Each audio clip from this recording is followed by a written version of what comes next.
We've got to ask you, so what do you make of the lineup? We've got Prue Leith, I'm really Noel excited, Feeding to be and honest. Sandy Toksvig. I'm really excited. I mean, really excited because obviously it's a big thing for the country, you know, the Bake Off.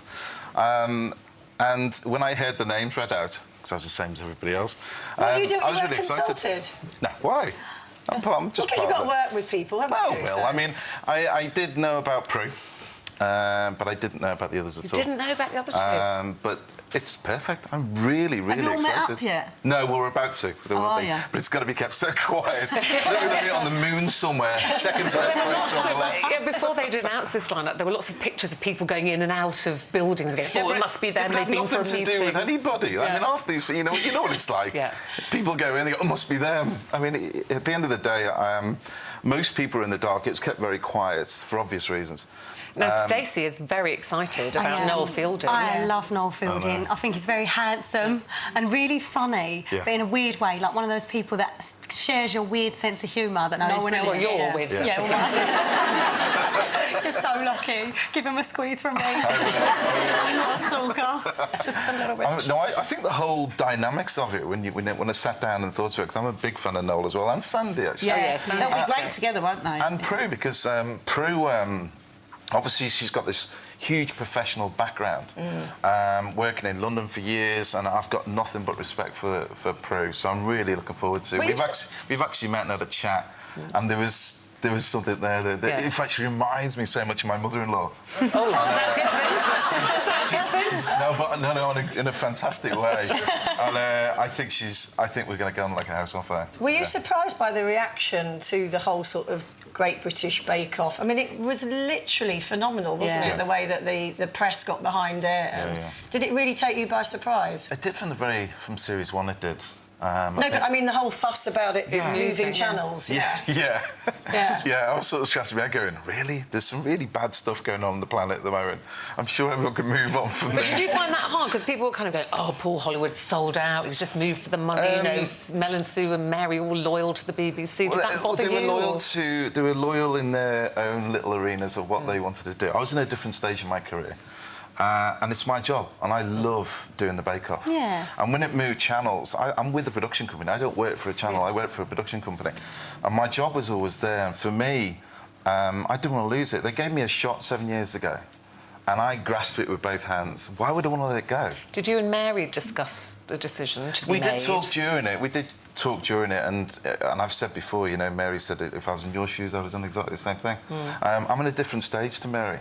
And I just couldn't let go of that job because they're just great people. I mean, that's a great job, but I'm very envious of your new thing as well, City Baked. You get to go everywhere, all these fantastic cities, and do what you love. Well, the whole idea of the programme, I did Series 1 last year, and Series 2 came... That was a half-hour programme, then they moved it to an hour programme. So I spent a week in each country and started in Cyprus, where I used to live. Then I went to Palermo, and recently I've just been to San Francisco, LA, Jerusalem and Cape Town. Oh, lovely. Poor you! Lovely. I'm feeling really sorry for you. You're lucky When you're doing these things. No. Oh, I would. I'd be getting everything. Yeah, but to be honest, the first thing we did around the whole, I think it was LA, I was really concerned about, because that's when we did the Hollywood, and then we had to go to this sign and look at it. We got a certain amount of time. You know, you have to pay to use the Hollywood sign. We had 30 seconds. We were taking it to the frame, you know, to get the Hollywood thing in. But I was really, you know, you go to California, you go down to the beach, and you see everyone looking fantastic. And when we went down there was a bakery just off the coast in Santa Monica, and these cakes were cakes like this. I mean, layer upon layer upon layer and layer of cakes. And it was just ridiculous. And we ended up going in, and she goes, try this. And all these women look fantastic, and the guys were all ripped and bumped. And I walked in and said, you don't seriously have this cake? And he went, well, we do. I said, show me a typical portion. And it was like 3 Victoria sandwiches all together. Oh, my God. But we always say, when me and my husband used to watch the Bake Off, we used to go, how do you stay so slim? Because you are eating... I'm not slim. Well, no, but you're not, like, not massive. Is it a bit like wine tasters? See, the cameras are switched off, you go... Can't imagine Mary spitting. Oh, yeah, Mary's ruthless. Mary. She tries to... We have a booking for Mary. Ding. And You do eat a lot of cake? we do, it's normally the first programme when we have 3-tier or something and we've got 12 people. That's 36 bites of something small. Wow. Equates to something actually quite big. So you normally go, that's delicious. And a couple of times if it's not good, I normally stop my coach and say, please don't eat that, Mary, 'cause it's horrible.